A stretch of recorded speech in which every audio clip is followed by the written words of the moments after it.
오늘 우리가 읽은 로마서 1장 8절에서 15절 말씀은 그 앞쪽에 우리가 살펴본 바울의 문안 인사, 그 인사말 뒤에 이어지는 내용입니다.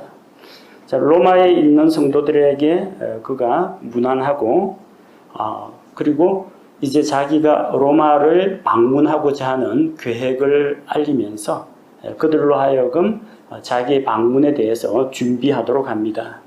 오늘 우리가 읽은 말씀에는 특별히 교리적인 그런 내용은 나오지 않습니다. 교리적인 내용보다는 바울의 열망에 대해서 소개하고 있습니다. 로마에 있는 성도들과 교제하고자 하는 그런 열망, 또 로마에 있는 성도들에게 이 복음의 진리를 전해주고자 하는 그런 열망을 이 말씀들에서 찾아볼 수가 있습니다. 자, 인사말을 마치고 나서 8절에서 바울은 먼저 하나님께 감사를 드립니다. 너희 모두로 인하여 감사를 드린다. 감사드릴 제목, 감사의 이유가 어디에 있느냐? 로마에 있는 성도들을 볼 때 감사하는 마음이 막 솟아나는 겁니다. 예수 그리스도를 통해 하나님께 감사드린다고 했습니다. 우리는 예수 그리스도를 우리의 중보자로 삼아서 아버지 하나님께 나아갑니다. 그래서 예수 그리스도의 이름으로 하나님께 기도하고 예수 그리스도의 이름으로 감사를 드리고 그 이름을 힘입어서 우리가 주님께 찬양을 드립니다. 예수님을 통해서 하나님께 감사를 드리는데 그 감사하는 내용이 무엇이냐 하면은 너희 모두로 인하여 로마에 있는 성도들을 볼 때마다 감사하는 마음이 든다는 겁니다. 왜요? 이는 그 이유가 나오죠. 너희의 믿음이 온 세상에 두루 전하여졌기 때문이라. 누군가가 가서 로마의 교회를 개척한 건 아닌데 어떻게 해서 형성되는지 모르지만 복음을 전해들은 사람들이 로마로 돌아가서 그곳에서 한 사람 두 사람 모여서 복음을 전하고 믿는 자들끼리 모여서 연합하다 보니까 교회가 형성되었습니다.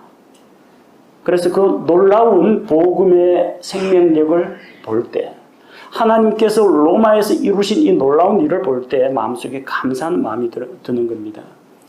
그들의 믿음은 온 세상에 전파가 되었습니다. 혹시 로마 교회에 불미스러운 일이라든지 영적으로 불건전한 것이나 도덕적으로 타락된 모습이 나타나면 온 세상에 소문이 났을 겁니다. 안 좋은 소문이 났을 겁니다. 그런데 로마 교회의 그 믿음이 온 세상에 전파되고 그 소문을 들은 바울이 크게 기뻐하고 또 감사하는 걸로 봐서 선한 간증과 좋은 소문이 아마 퍼진 것을 알 수가 있습니다. 그 당시에 로마는 세계의 중심지였습니다.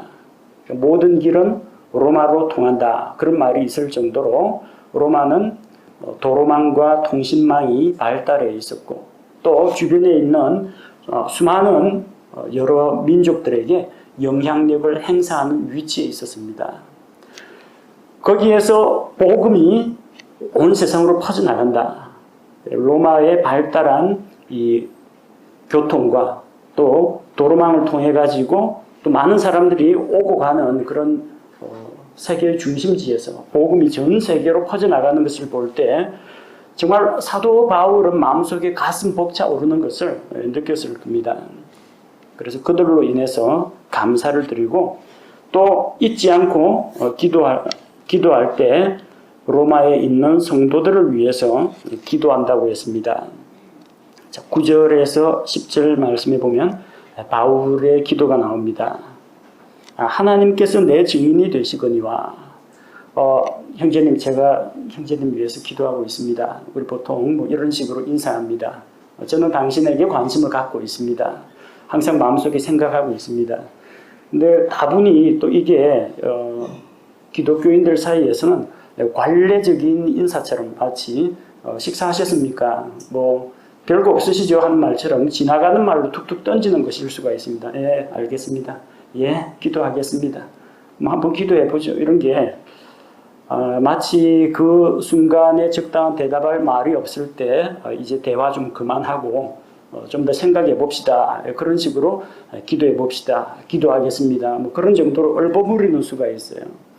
근데 바울의 기도는 그런 기도가 아닙니다. 체면 차리느라고 다른 사람 앞에서 예의상 제가 여러 로마 형제 자매님들 위해 기도 많이 하고 있습니다.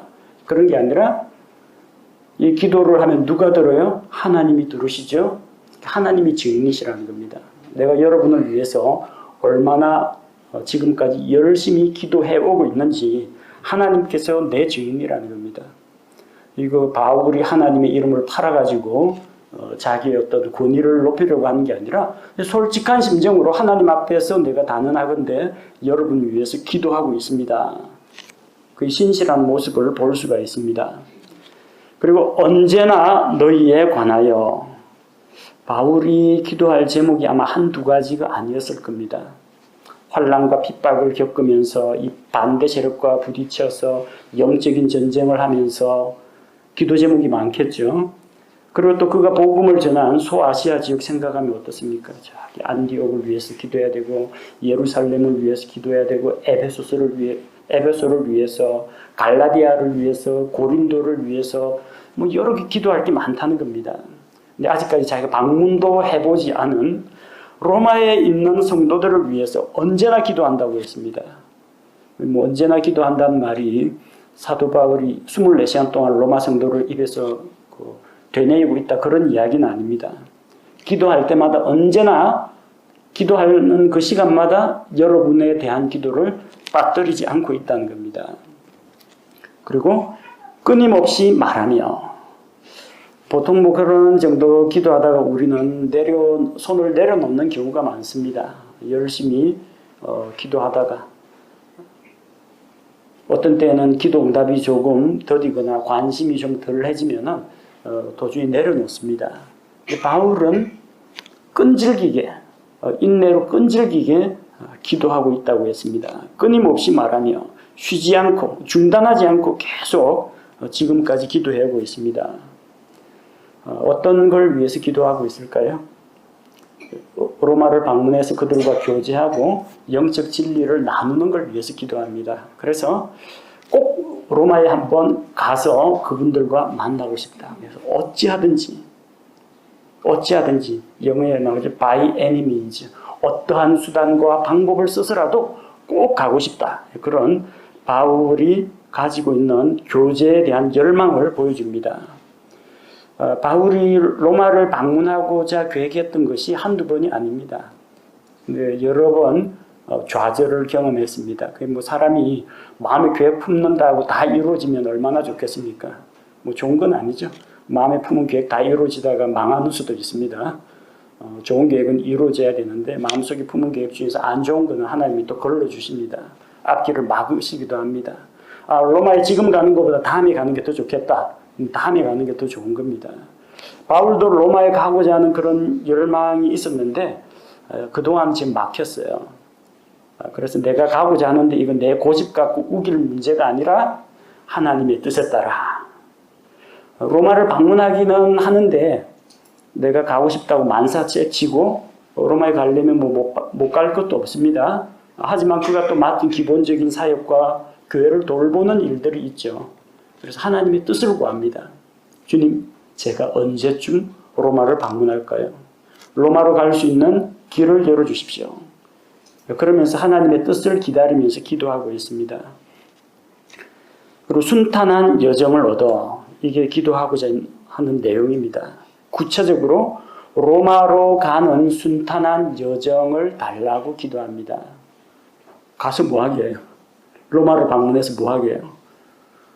그냥 돈 있고 시간 있으면 언제든지 갈 수 있는 그런 상황이지만 바울은 그렇게 시간이 남는 사람도 아니었고 자기 원한다고 해서 아무데나 불쑥불쑥 갈 수 있는 사람이 아니었습니다. 하나님으로부터 맡은 일들이 많아요. 그러나 만약 하나님께서 허락하시면 하나님의 뜻에 따라서 순탄한 여정을 얻어서 거기에 방문해서 로마 성도들과 교제하기를 원했습니다. 방문하고자 하는 목적이 11절에서 13절에 기록되어 있습니다. 편지를 받아가지고 너희에게 가기를 내가 간절히 원하고 또 너희를 위해서도 또 기도하고 있다. 바울 선생이 왜 로마에 오신대? 이 수신자들이 궁금할 거 아닙니까? 가고자 하는 방문 목적을 소개하고 있습니다. 자, 11절에 보니까 왜 간다고 했습니까? 내가 너희를 간절히 보고자 함은 내가 너희에게 어떤 영적 선물을 나누어 주어 너희를 굳게 세우고자 함이니 영적 선물을 나눠주기 위해서입니다. 여기 영적 선물은 영어에 보니까 spiritual gift라고 되어 있습니다. 그래서 일부 다른 한글 번역본 가운데는 이것에 무슨 신령한 은사를 나눠주고자, 은사라는 말로 spiritual gift가 고린도전서에서는 영적 선물, 영적 은사로 나옵니다. 근데 여기서 말하는 영적 선물은 우리가 말하는 대언의 은사라든지 방언을 말하는 거라든지 병을 고치는 거라든지 어떤 초자연적인 기적을 행하는 고린도전서 12장에서 말하는 그런 은사하고는 조금 거리가 멉니다. 11절에 바울이 뭐라고 이야기했습니까? 내가 너희에게 영적 선물을 나누어 주어. 누가 나눠준다고요? 내가. 바울이 뭔데 영적 선물을 나눠줍니까? 성령의 은사는 바울이 나눠주는 게 아닙니다. 고린도전서 12장 11절에는 성령의 은사는 성령께서 각 사람들에게 그분의 뜻대로 나눠주신다고 했습니다. 이런 영적 선물은 누가 나눠줘요? 성령 하나님께서 나눠주십니다. 목사가 주는 거 아닙니다. 선교사가 주는 거 아닙니다. 바울 사도가 너는 대언의 은사 받아라, 너는 병고침 은사 받아라, 이런 거 나눠주는 거 아닙니다. 그럴 자격이 없어요. 그건 하나님께서 나눠주십니다. 그래서 여기서 말하는 영적 선물은 고린도전서 12장에서 말하는 성령의 은사가 아닙니다. 혹 어떤 사람들은 이 구절을 잘못 이해해서 은사를 받은 사람이 다른 사람과 신체적인 접촉을 하면은 그 은사가 그 사람에게로 전이된다. 임파테이션이라고 합니다. 은사주의자들은. 그래서 누가 아주 은사를 많이 가진 어떤 부흥사가 딱 오면은 그 교회 성도들 가운데 은사에 대해 열망이 있는 사람은 그 목사님이 다리를 붙잡더니 팔을 붙잡더니 이제 당신의 은사가 나에게 2배나 넘치게 원하기를 원합니다 하고 막 열심히 기도를 합니다. 그러면 그 사람이 자기한테 은사를 줄 수 있다고 믿는 겁니다. 혹은 그 사람한테 안수를 받으면 나의 은사를 너에게 주노라 하면은 그 사람이 있는 은사가 손으로 통해서 그 사람에게 전달이 된다라고 생각합니다. 이 은사 접목이라고 하는데, 임파테이션이라고 하는데, 이거는 성경적인 근거가 전혀 없습니다. 성경에 사람이 은사를 나눠준다는 구절은 없어요. 오직 성령 하나님께서 나눠주시는 겁니다. 그럼 여기 나오는 영적 선물은 무엇인가? 은사가 아니라 글자 그대로 영적인 선물입니다. 선물은 선물인데 바울이 그들에게 방문을 할 때 빵이나 과일을 선물로 사간다는 이야기가 아니라 그런 거 말고 영적인 것을 그들에게 나눠주고자 한다는 겁니다. 도대체 그 바울이 주고자 하는 그 선물이 무엇이겠습니까? 그 선물의 결과를 통해서 우리가 알아볼 수가 있습니다. 영적 선물을 나누어 주어 너희를 굳게 세우고자 함이니 그들을 믿음 안에서 굳게 세워준다고 했습니다. 자, 그럼 이 영적인 선물이 무엇이겠습니까? 복음의 진리입니다. 구원의 진리입니다. 하나님의 말씀입니다. 말씀에 기초한 바른 교리를 말합니다. 로마서에 기록된 내용 한번 보십시오. 방언 받아라, 대언의 영을 받아라 이런 이야기 안 나옵니다. 로마서 전체 대부분을 차지하는 내용이 뭡니까? 복음입니다. 복음. 복음의 진리입니다. 그래서 여기서 그가 말하는 이 영적인 선물은 하나님의 말씀에 기초한 바른 교리, 그 복음의 진리를 이야기합니다. 그렇게 방문해서 바울은 기대하는 바가 있습니다. 로마를 방문해서 무엇을 얻고자 하느냐? 12절에 보니까 이것은 곧 너희와 나 사이의 공통된 믿음으로 말미암아 내가 너희와 함께 위로를 받고자 함이라고 했습니다. 공통된 믿음을 확인해 보고자 하는 겁니다. 로마에 있는 성도들은 이미 복음을 통해서 구원을 받았습니다. 그리고 그들은 온 세계에 그들의 믿음이 전파될 정도로 신앙생활을 착실히 잘하고 있습니다. 바울은 로마서를 통해서나 혹은 로마를 방문해서 로마 교회의 잘못된 점을 뜯어고치려고 하거나 또 거기에서 잘못 알고 있거나 잘못 행하는 것에 대해서 책망하거나 바로잡고자 하지 않습니다. 바울과 로마 교회 성도들은 공통된 믿음을 가지고 있습니다. 바울이 믿는 그 믿음을 그들도 역시 똑같이 가지고 있다는 겁니다. 그래서 그런 사람들끼리 만나가지고 교제를 하면 어떤 일이 일어나느냐? 서로 위로받습니다. 여러분 신앙생활하기 힘드시죠? 우리 교회 안에 있을 때야 그런 거 못 느끼시겠지만 안 믿는 가족하고 딱 일주일 내내 산다고 생각해 보십시오. 혹은 직장에 교회는 다닌다는 사람이 있는데 어디서 이상한 사상이나 이단 사이비 이런 데 물들어가지고 이야기하면 말이 안 통하고 이 사람하고 있으면은 답답하고 깝깝하다. 또 다른 사람들이 너만 왜 그렇게 외골수로 좀 이상하게 독특하게 믿느냐. 대부분 교회 다니는 사람들은 안 그렇던데 왜 그렇게 똑부러지게 믿느냐. 이런 걸로 인해서 육신적인 그리스도인이나 불신자들로부터 공격을 받을 때 참 외롭습니다. 답답합니다. 어디 하소연할 데도 없고. 근데 정말 나하고 똑같은 믿음을 가진 사람, 나하고 공통된 믿음을 가지고 있는 사람 만나면 어찌 그리 반가운지 모릅니다. 우리 교회 처음 방문했는데 이야기해 보니까 말이 통합니다. 이미 알 거 다 알고 바른 교리를 알고 정착할 교회를 찾아서 오신 분들이 많아요. 그런 분들 만나면은 속이 다 시원합니다. 역시 바른 말씀을 듣고자 하는 사람은 하나님께서 또 보내주시는구나. 또 나만 이런 생각을 갖고 있는 게 아니라 나하고 똑같은 믿음을 가진 사람들이 이 교회 정말 많이 있구나. 적잖이 위로가 됩니다. 위로가 필요합니다. 왜 따로 떨어져서 한 번도 이 사도의 방문을 받아보지 못한 로마 교회 성도로서는 바울 사도가 와서 방문하면 그들에게 큰 위로가 될 겁니다. 바울 역시 마찬가지입니다. 가는 데마다 돌 맞고 쫓겨나고 매 맞고 감옥에 갇히고 그런 게 한두 번이 아닌데 정말로 그 세계의 중심이라고 하는 로마에 복음이 들어가 있다고 하니까 얼마나 기쁘겠습니까? 가서 만나서 교제하면 바울의 마음속에도 하나님이 주시는 그런 위로가 가득 넘쳐난다는 겁니다. 바울과 같은 주님의 사도도 위로가 필요합니다. 목회자도 위로받고 싶을 때가 있습니다. 그동안 바울은 로마를 방문하려고 여러 번 시도를 했습니다. 13절에 보니까 형제들아 이제 나는 너희가 이것을 모르기를 원치 아니하노니 곧 내가 너희 가운데서도 다른 이방인들 가운데서처럼 어떤 열매를 얻기 위해 여러 번 너희에게 가고자 하였으나 이제껏 막혔다고 했습니다. 그동안 여러 차례 로마로 가려고 시도는 해봤습니다. 근데 그동안 기회가 막혔다는 겁니다.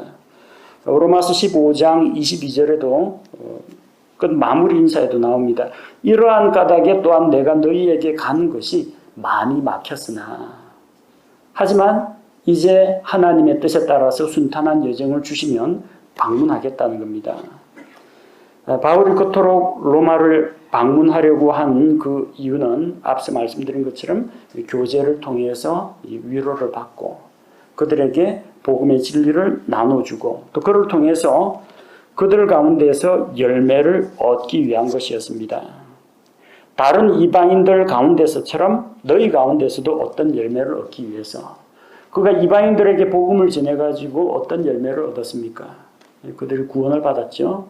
또 그들이 복음의 말씀에 견고해져서 믿음에 굳게 서게 되었고 삶이 변화가 되었고 또 그리스도의 증인이 되었죠. 이런 변화가 로마 교회 안에서도 일어나기를 원한다는 겁니다.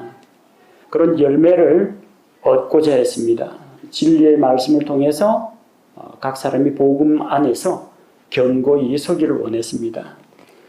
그래서 바울은 로마를 방문하고자 하는데 그 구체적인 계획은 로마서 15장 28절에 나옵니다.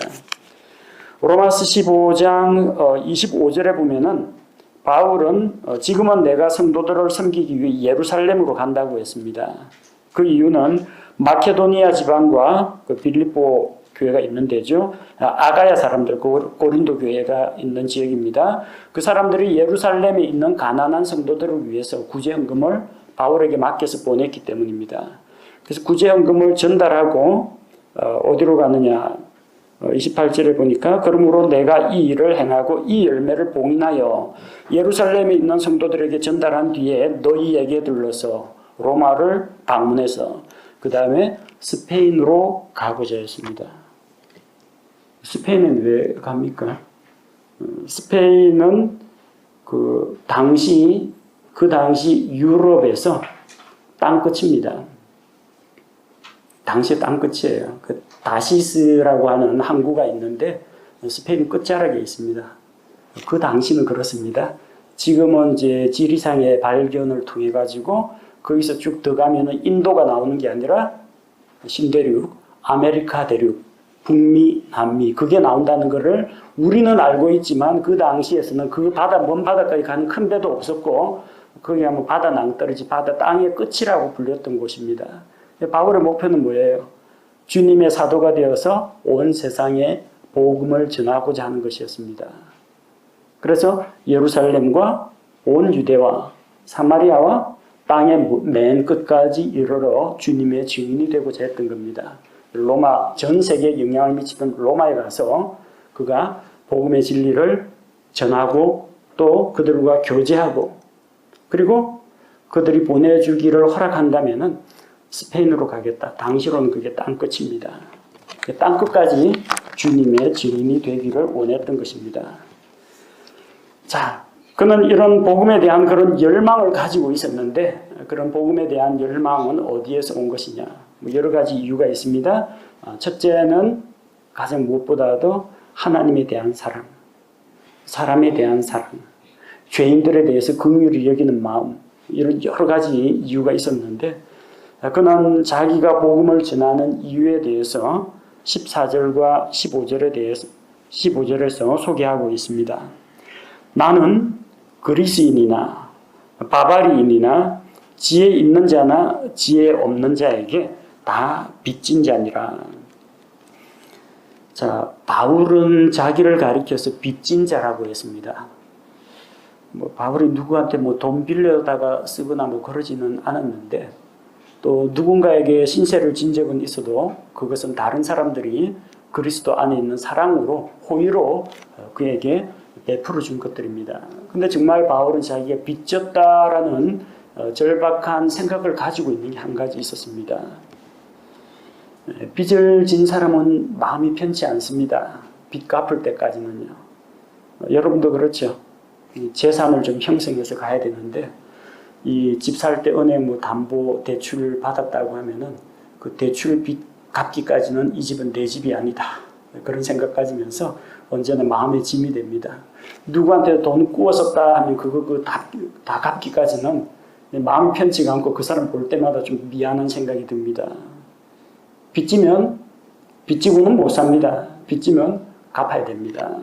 도대체 누구한테 빚을 졌고 얼마나 빚을 졌느냐. 그가 빚졌다라고 하는 것은 하나님의 사랑과 은혜에 빚진 자입니다. 생각해 보십시오. 자기는 아무것도 한 것이 없는데, 한 것이 없는 게 아니라 교회를 핍박했는데 하나님께서 그를 불쌍히 여기시고 불러다가 구원해 주시고 그리스도의 사도로 삼아 주셨습니다. 그냥 그대로 내버려 두면요, 이 지옥 가기 딱 좋은 그런 케이스입니다. 율법에 빠져 있죠. 자기가 율법의 의로 하나님 앞에 나아가려고 하죠. 예수 믿는 사람들을 고문하고 핍박하고 잡아가두고 돌로 쳐서 죽이는 일까지 했죠. 죄 많은 인생입니다. 내버려 두면 그냥 지옥행입니다. 그것도 아주 엄중한 교회를 핍박한 그 무서운 죄 때문에 엄중한 형벌을 받을 겁니다. 근데 주님께서 친히 나타나셔서 자기 앞길을 가로막으시고 그를 변화시켜 새 사람으로 만드셨어요. 예수 그리스도를 통해서 구원받았습니다. 하나님의 말씀을 전하는 신실한 일꾼으로 세움을 받았습니다. 감당하기 어려운 하나님의 은혜입니다. 빚졌습니다. 하나님께 빚졌습니다. 사랑에 빚진 자입니다. 은혜에 빚진 자입니다. 갚으려고 하니까 갚을 수가 없어요. 예수님은 내 너를 위하여 몸과 피를 아낌없이 죽음만. 그럼 저는 죄인이 뭐 가진 게 있어야죠. 드릴 게 없습니다. 주님으로부터 놀라운 구원의 은혜를 받은 건 확실한데 그걸 되갚을 방법은 없다는 겁니다. 예수 그리스도의 생명의 피, 그 피값을 무엇으로 감당하겠습니까? 돈으로 계산이 되겠습니까? 내 가진 생명 다 한다고 해도 그 빚은 못 갚습니다. 우리는 일평생 빚진 자입니다. 우리의 물질이나 우리의 행위로 갚을 수 있는 빚이 아닙니다. 그리고 한편 바울은 자기가 모든 사람들에게 빚진 자라고 고백을 합니다. 뭐 누군가의 그거가 뭐 신세를 졌거나 뭐 잘못했다 그런 의미가 아니라 하나님 앞에서 볼 때 자기는 바로 무거운 복음에 대한 빚을 지고 있다는 것을 고백하고 있습니다. 그리스 사람에게나 혹은 바바리안에게나 그는 빚진 자라고 했습니다. 그리스인이라고 하면 그 당시로는 지혜와 교양을 갖춘 문명인입니다. 물론 이제 정치 군사력으로는 로마가 그리스를 완전히 장악했지만 정치 군사 행정은 로마지만 언어와 문화는 그 그리스 문화가 그 당시에 그 세계를 지배하고 있었습니다. 그리스 사람 하면은 뛰어난 지식과 교양을 갖춘 사람을 이야기합니다. 지혜 있는 자나. 바바리인이라고 하는 것은 바바리안을 말합니다. 이 바바리안이 뭐냐면요. 이 그리스 사람들처럼 그리스 말을 할 줄 모르는 유럽 북쪽에 있는 사람들, 야만인들을 말합니다. 말하는 게 그 사람들에게 어바바바밖에 안 들립니다. 발음 같은 게 언어 구조도 단순하고 그래서 이 무식한 야만인들을 가리켜서 바바리안이라고 합니다. 교육을 받지 못한 미개한 사람. 뭐 바울은 유대인으로서 로마의 문화도 알고 있고 또 그리스 문화도 알고 있고 또 유대인들이 가지고 있던 율법과 전통도 다 알고 있고 상당히 갖춰진 사람입니다. 그러면 그 수준이 맞는 사람은 한 그리스 철학자 정도 돼야 바울하고 좀 이야기가 통할 겁니다. 근데 그는 이 교양이 없는 좀 무식한 바바리안, 원주민, 야만인 이런 사람들에게도 자기는 빚진 자라고 했습니다. 지혜 있는 자나 지혜 없는 자에게 다 빚진 자라고 했습니다. 바울은 무슨 잘못한 게 있어서 빚을 진 건 아닙니다. 바울이 빚졌다는 말은 자기가 먼저 그들보다 먼저 복음을 받아들였기 때문에 그 복음에 대해서 책임이 있다는 걸 이야기합니다. 바울은 어떻게 해서 믿게 되고 어떻게 해서 사도가 되었겠습니까? 다마스쿠스에서 주님께서 나타나서 그를 변화시키셨겠지만 그 이전에 그는 교회를 핍박하면서 그들이 믿고 있는 예수 그리스도에 대해서 다 들어봤습니다. 이단 사상이네. 그렇게 생각하고. 그리고 자기가 인솔하는 사람들이 스데반을 돌로 쳐서 죽이는 걸 생생하게 목격했습니다. 복음을 위해서 희생하는 그 모습을 다 보았습니다. 바울보다 먼저 믿음의 길을 걸어가고 바울에게 그런 믿음의 본을 보여주고 전수해진 사람들이 있다는 겁니다. 바울이 아무것도 없는데 어느 날 갑자기 명상하다가 머릿속으로 주님께서 복음의 메시지를 찔러 넣어주고 세뇌를 시켜가지고 그를 새 사람으로 만든 게 아닙니다. 예루살렘에 있는 사도들 그리고 주 안에 있는 형제들 자기보다 먼저 믿은 사람들 이런 사람들과 교제하면서 많은 것을 배웠습니다. 그러니까 이제 자기의 책임은 뭡니까? 자기도 다른 사람들로부터 거저받고 거저 배웠습니다. 이제 누구 차례예요? 바울 차례입니다. 자기가 다른 사람에게 이제 나눠줄 책임이 있다는 겁니다. 그래서 먼저 복음을 받아들인 자로서 아직 믿지 않는 그리스인, 믿지 않는 바바리아인, 사람을 가리지 않고 유대인이나 그리스인이나 지혜 있는 자나 지혜 없는 자나 그들 모두에게 복음에 대해서 책임이 있다는 겁니다. 고린도전서 9장 16절에서는 그가 내가 복음을 선포할지라도 자랑할 것이 없나니 이는 필연적으로 내가 해야 하기 때문이라. 만일 내가 복음을 선포하지 아니하면 참으로 내게 화가 있으리로다. 그는 복음을 전하는 것이 그리스도인이 가진 권리임과 동시에 또한 하나님으로부터 부여받은 신성한 의무라고 생각했던 겁니다. 자, 빚지고는 못 산다. 빚은 갚아야 한다. 떼먹으면 안 된다. 일반 상식적으로 우리가 알고 동의하는 내용입니다.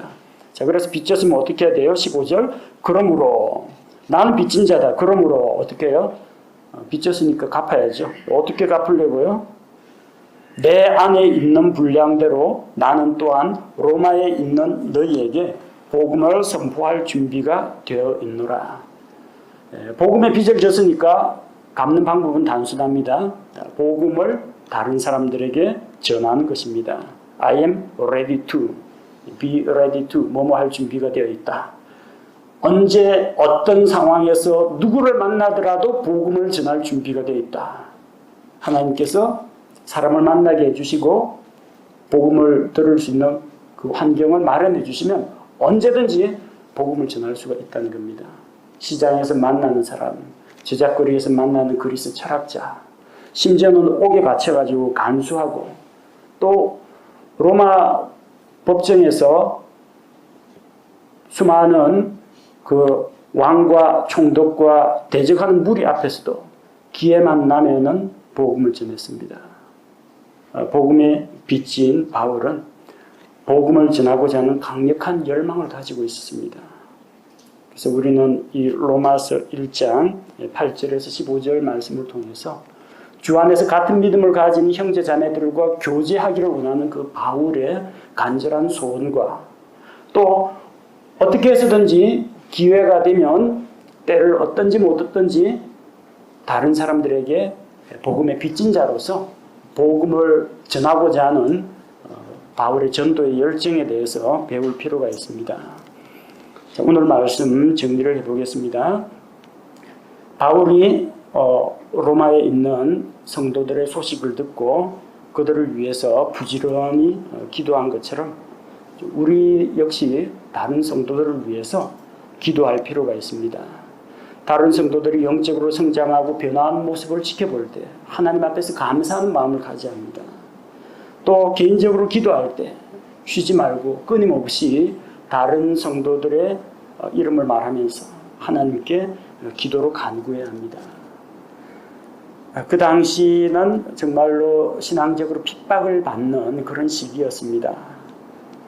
그리스도인들끼리 모이는 것들도 다른 사람들로부터 견제를 받거나 혹은 소요를 일으킬까봐 그 모임을 흩어놓는 그런 사람들이 있었습니다. 그런 중에서도 바울은 교제를 간절히 사모했습니다. 한 번도 본 적이 없는 로마 교회 성도들을 만나보기를 갈망했습니다. 만나서 무슨 이야기 합니까? 정치 이야기, 시사 이야기, 영화 본 이야기, 사교적인 그런 이야기가 아니라 오직 하나님의 은혜의 말씀을 함께 나누고 그들에게 영적인 선물, 복음의 진리를 나눠주기를 원했다는 겁니다. 진리 안에서, 복음 안에서 교제하고 그를 통해서 같은 믿음을 확인하고 서로가 위로를 받는 그런 교제, 우리 모든 성도들이 사모해야 할 그런 교제의 모습입니다. 바울은 일평생 하나님의 사랑과 은혜에 빚진 자, 또 온 세상 사람들에게 복음의 빚을 진 자로서 복음을 전할 준비가 항상 되어 있었습니다. 우리 역시 그런 마음속에 준비하고 사람들을 만나야 합니다. 구원받지 못한 자들에게 복음을 선포할 준비를 하고 살아야 합니다. 베드로전서 3장 15절 오직 너희 마음속에서 주 하나님을 거룩히 구별하고 너희에게 너희 속에 있는 소망의 이유를 묻는 모든 사람에게 온유함과 두려움으로 대답할 것을 항상 예비하며 우리가 믿고 있는 바 우리의 소망이 무엇인지 믿지 않는 자들에게 전해줄 수 있도록 복음의 말씀을 선포할 준비를 하고 살아가는 성도들이 되어야겠습니다.